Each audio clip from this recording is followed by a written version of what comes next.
Hey everybody, how's it going? Dan Shinder here on Drum Talk TV, coming to you from Globe, Arizona. The f- is that?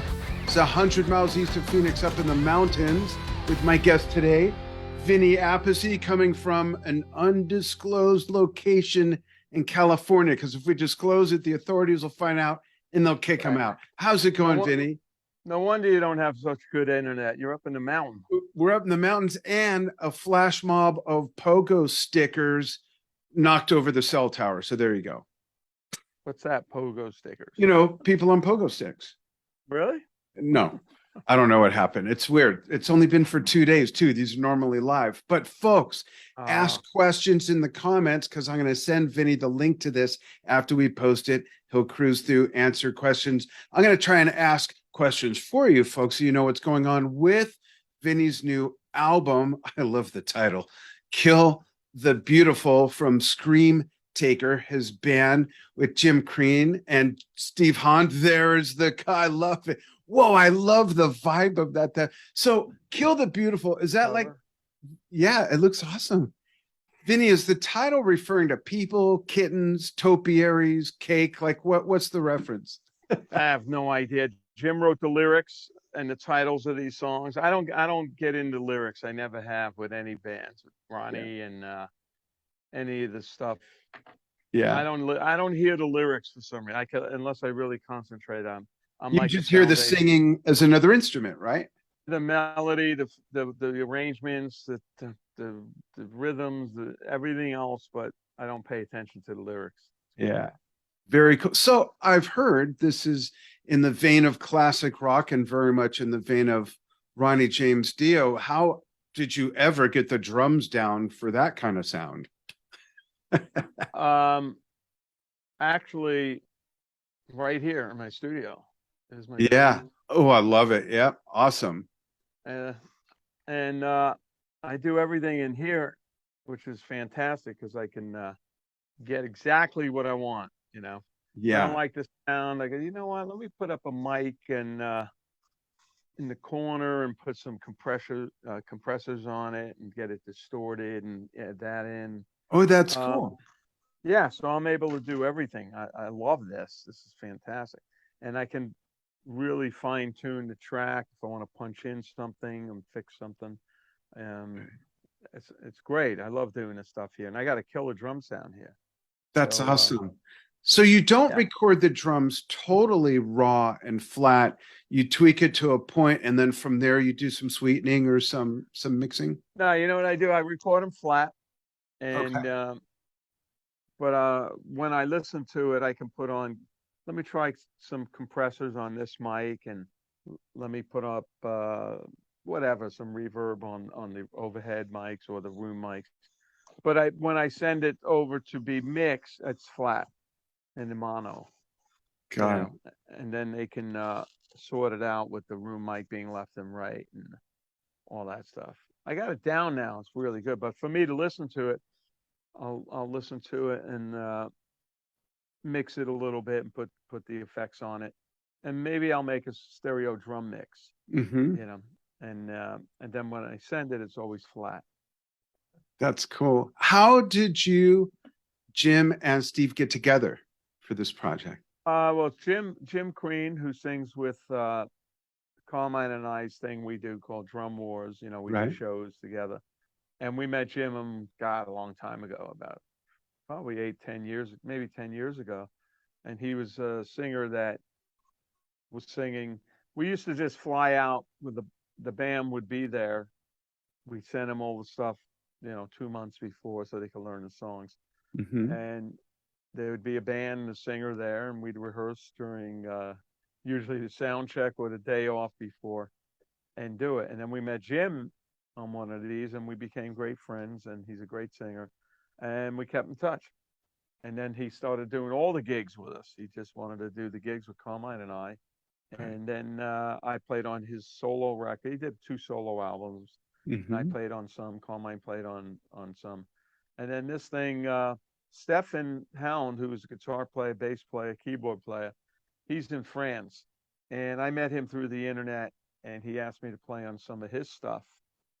This was years back, And I did, and we got to know each other. And then somehow Jim and Steph got hooked up, and they started putting some songs together. And Jim, they were kind of heavy, you know. And Jim thought, "Wow, I know who could play on this." They sent it to me, and then we started working on the songs, all three of us.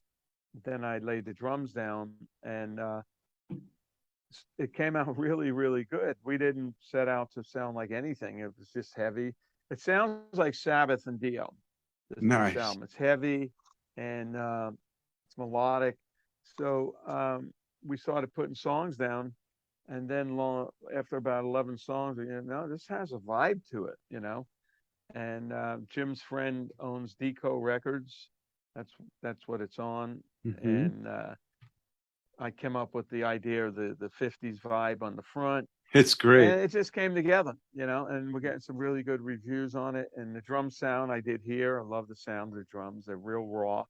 Yeah. And the mix produced, well, it was mixed by R.D. Dillon. He's the guitar player that plays with Carmine and I Yeah. when we do East Coast. He's a great guitar player, and he's got some good ears.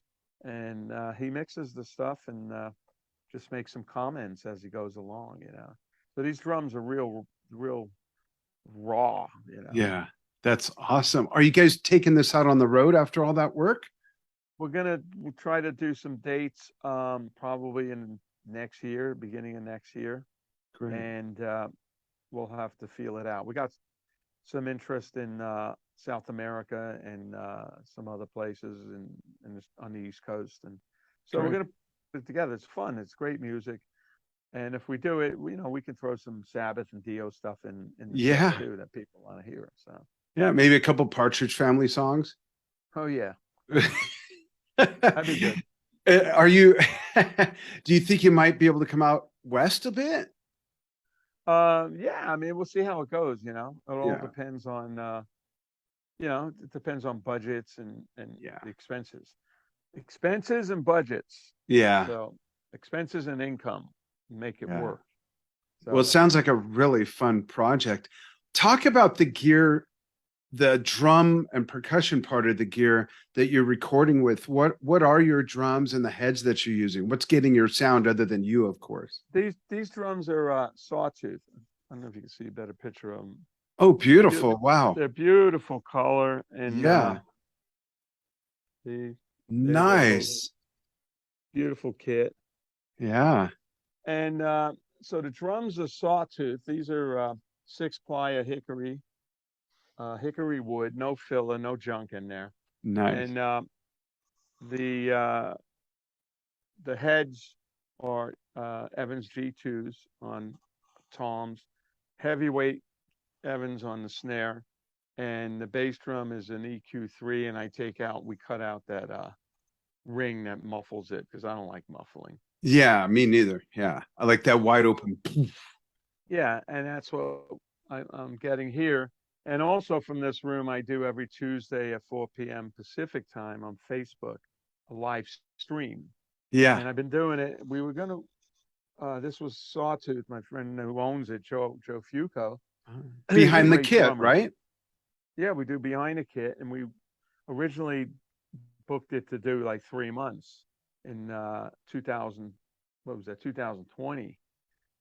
And then when that ended, he goes, "You want to keep doing it?" I said, "Yeah, this is cool. It's fun, That's and great. it's another challenge, and it kept me in shape during time off in the pandemic." Right. So here I am. It's over 2 years now, and we're still doing it. We got a good audience. It gets a lot of hits, and every Tuesday, 4 p.m. Pacific time, and it's on Vinny Appice official Facebook. Cool. So Check that all out, folks. behind the kit. There's nothing behind the kit but a curtain, but Right. all And the rest of your sound, what cymbals are you using? the cymbals are a Sabian and a double A. This one over here is the 18, and the Mhm. one on the other side by the floor are it's a 20, Right. and they're all medium weight. And the ride is a 20-inch ride, 14-inch hats. And these Nice. cymbals, I use them live with my band Last in Line that we're playing together now. Yeah. And these cut over everything because we play loud. And Yeah. these cymbals are loud, and I haven't broken one cymbal yet. That's He's been with awesome. about 4 years, 5 years already. Great. Yeah. And then the stands, these are made by ChromaCast, Mm-hmm. and the ChromaCast is the same, pretty much the company as Sawtooth, Oh, and where are they based, Vinny?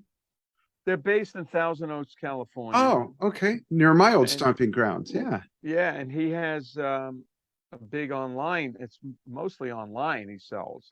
It's godpsmusic.com Cool. or sawtoothdrums.com, and he's got everything under one umbrella, which is Great. godpsmusic.com. So he got great stands with one lever on here, which will go up and down and twist. Yeah. You don't have to do two wing nuts or anything. Right. And if that's the pedal I'm using, that's Oh, that ChromaCast makes pedal. pedals too. Wow, that's cool. Pedals, yeah, they make everything. So it's really fast stuff.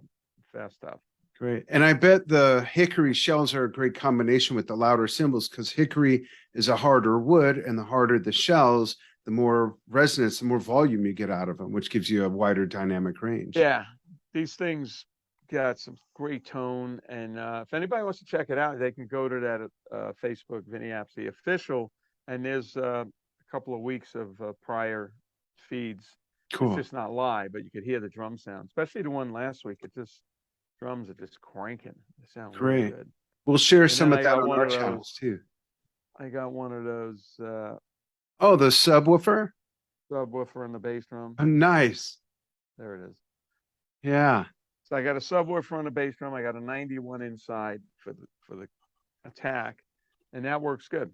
Before that, I was using an 8-inch woofer that I took out of a monitor and hung it. It was really heavy. It was hard to hang correctly, and wired it for a microphone, and that was really low end because it's an 8-inch, really powerful speaker.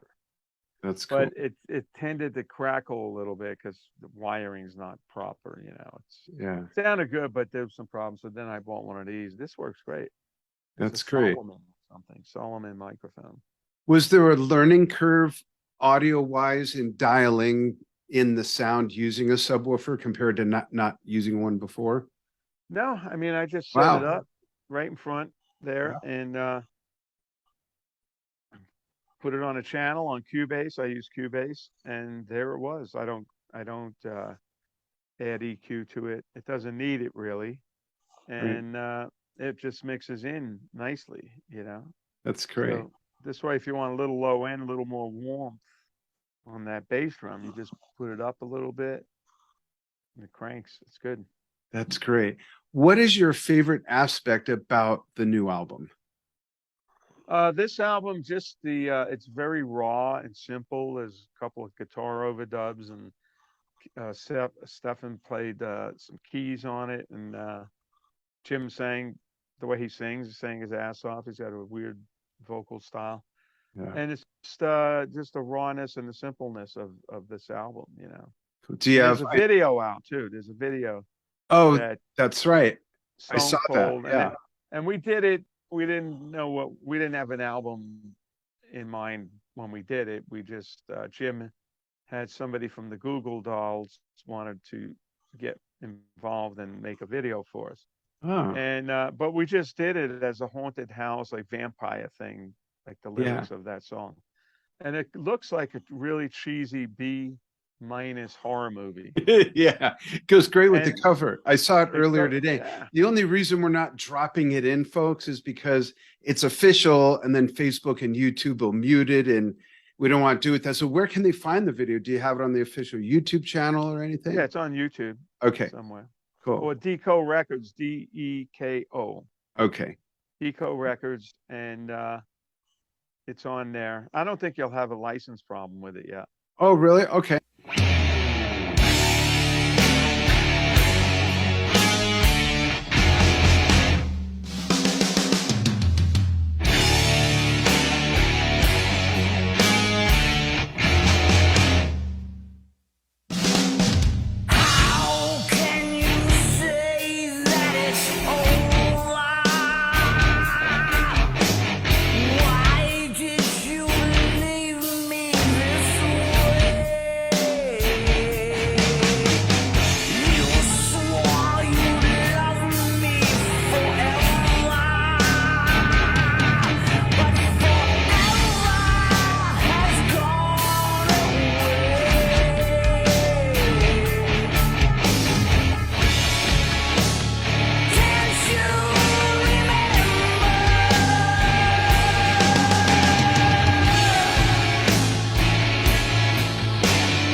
So maybe we'll take a shot. Unlike me, when I would try to play to a Black Sabbath or Dio song, they try to shut me down. Yeah.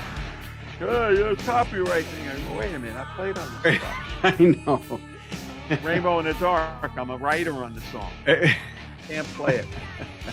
One time I was doing a live feed, I had a lot of people on, then I'm playing, it's a Dio song, and I'm watching the numbers just go all the way. Yeah. I go, what are they doing?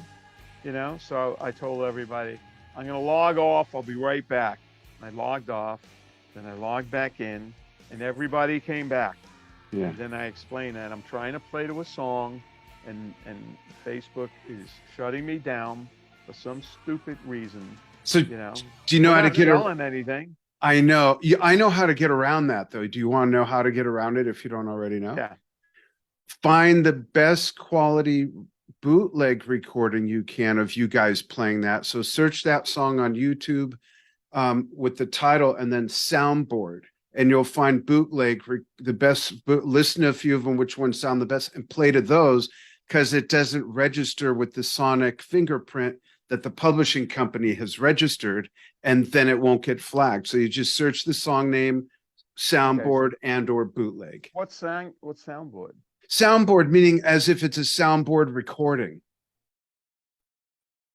Okay. And the only reason I put in soundboard is because usually it'll pull up the best, it'll rank based on the best quality recordings. And you might have to listen to 2 or 3 of them to see which one, sounds better. And then you can get around it 100%. And that's the original recording. So they've taken out probably the codes and all that shit. Right? It's actually a live recording. So you're looking for a live recording that someone made. Who played on it? That's what I mean. Find one of your bootleg recordings and play to that. That's what I do on Drum Talk TV when I do Dan's Almost Daily Vlog, and I'm playing the Sabbath or Yes or Zeppelin or Deep Purple or whatever, and I'm just playing the bootleg versions because there's no way they'll get muted. They're not officially published, so there's no registered sound print. Oh, okay, I'll try that. Yeah, I'll find a few and send them to you. Just one time, that was Holy Diver I was playing, and then they screwed me up. Yeah.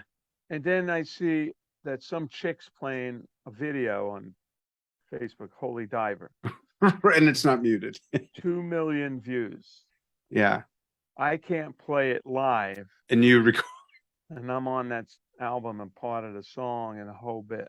I know that thing is so messed up. If I owned a record company, I would want people to put that stuff out because it advertises the music. I mean, exactly. This is just a bunch of bullshit. Like when Napster happened, and they were so far behind in the record companies in the future of what happened with computers.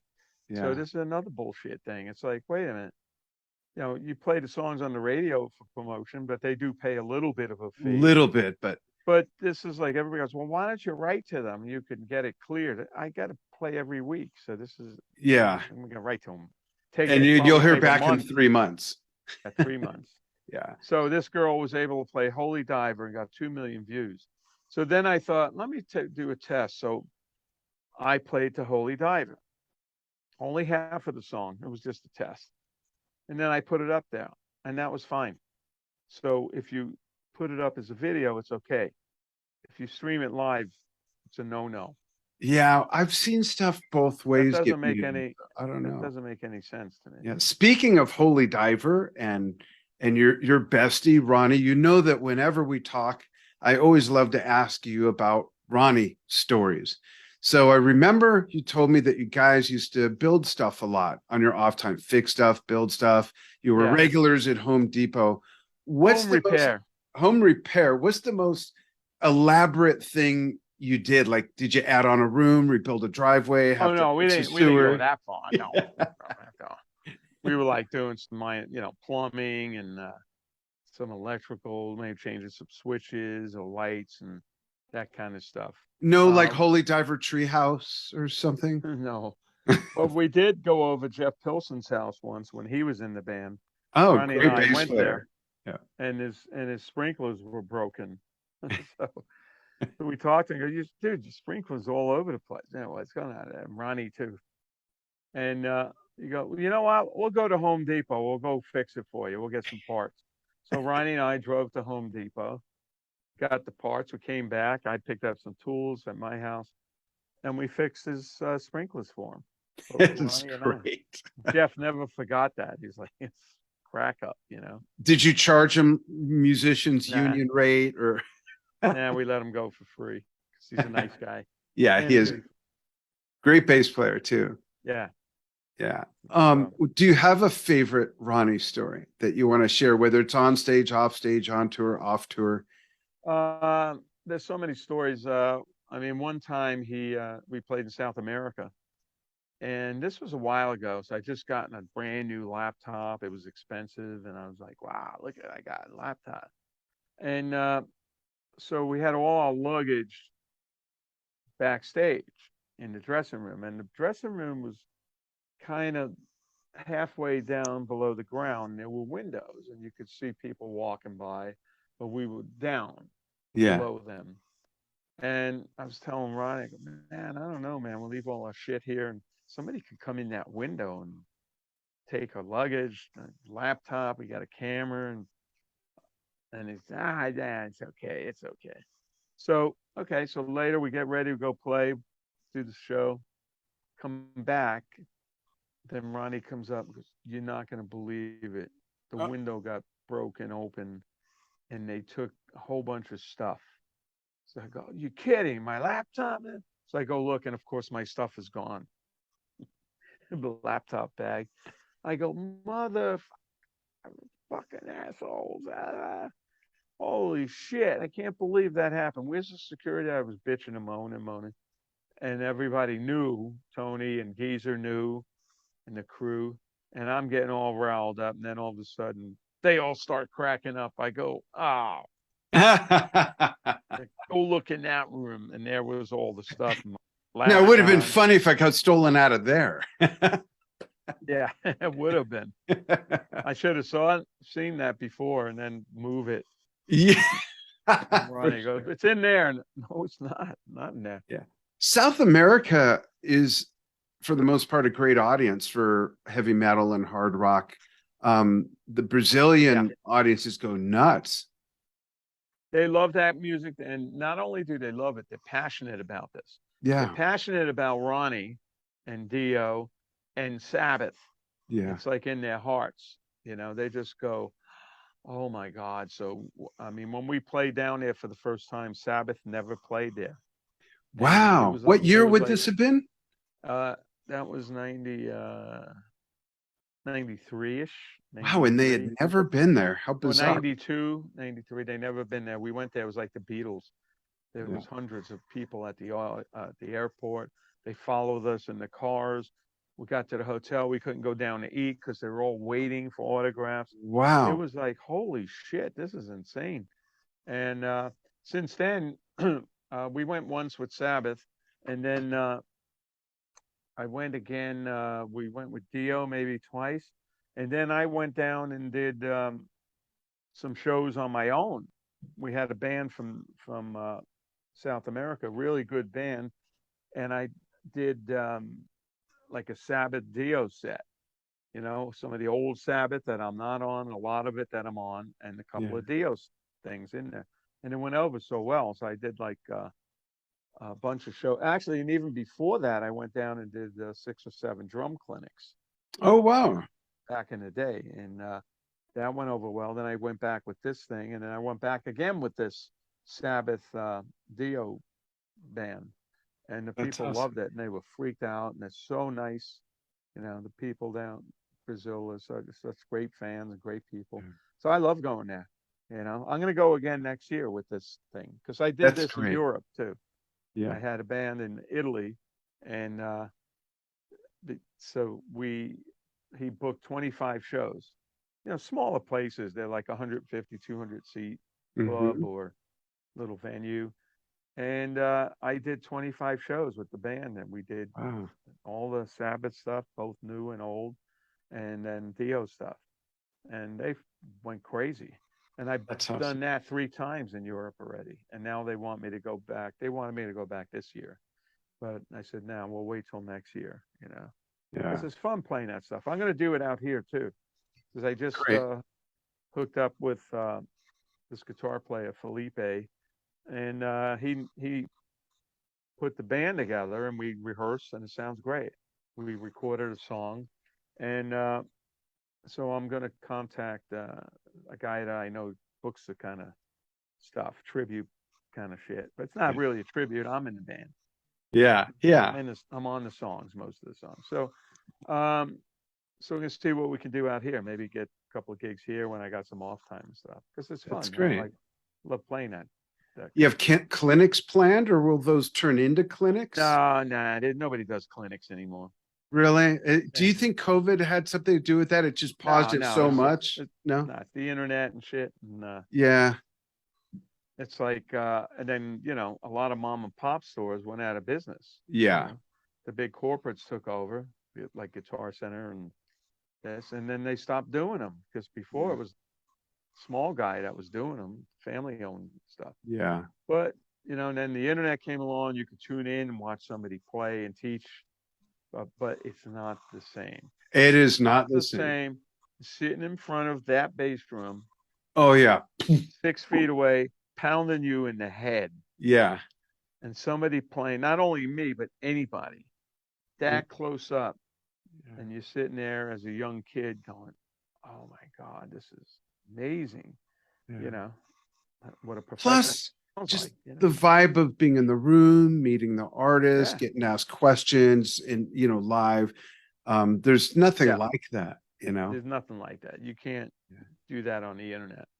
No, Yeah. I mean, my show started out as a teaching thing, and then it's like, well, I can't. How many things can I teach? Now it's like a hangout. A lot of the Yeah. same people come back, and I'll tell different stories, some backstage stories, and people love it. Then they ask questions, and it keeps it very interesting. Yeah. So yeah, if I could hook up some of the real songs, like you say, that'd be even better. Yeah. That's Then I cool. could I'll explain find you what I some. played in the song. Yeah. I'll Play find you which a few song and goes on. and send them. Send you All some. right, yeah, you could do that. Yeah. And I know someone's going to ask this in the comments, so I'm going to ask it. Do you Yeah. have do you have plans to do more drum wars with Carmine? Oh yeah, yeah. We're Great. always up for that, and it's just hard to book. The agents don't know what the hell it is. Well, Drum Wars, is that a drum clinic? No.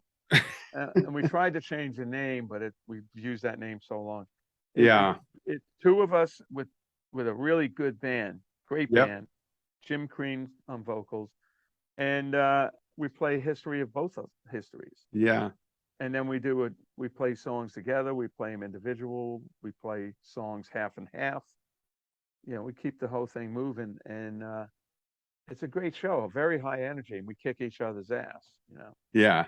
It is a great show, folks. If you get a chance to see it, see it. I remember when we were based in Las Vegas, you played at Vamped, that show, which was Oh a yeah, mile from my house. Remember that? oh And yeah, it was right. great. And I don't know if you remember this, I still have it. Do you remember that our photographer took a picture of the both of you right when you threw the sticks to each other and he caught it in the air and it was Oh like a yeah, perfect cross? Remember that? yeah. Yeah.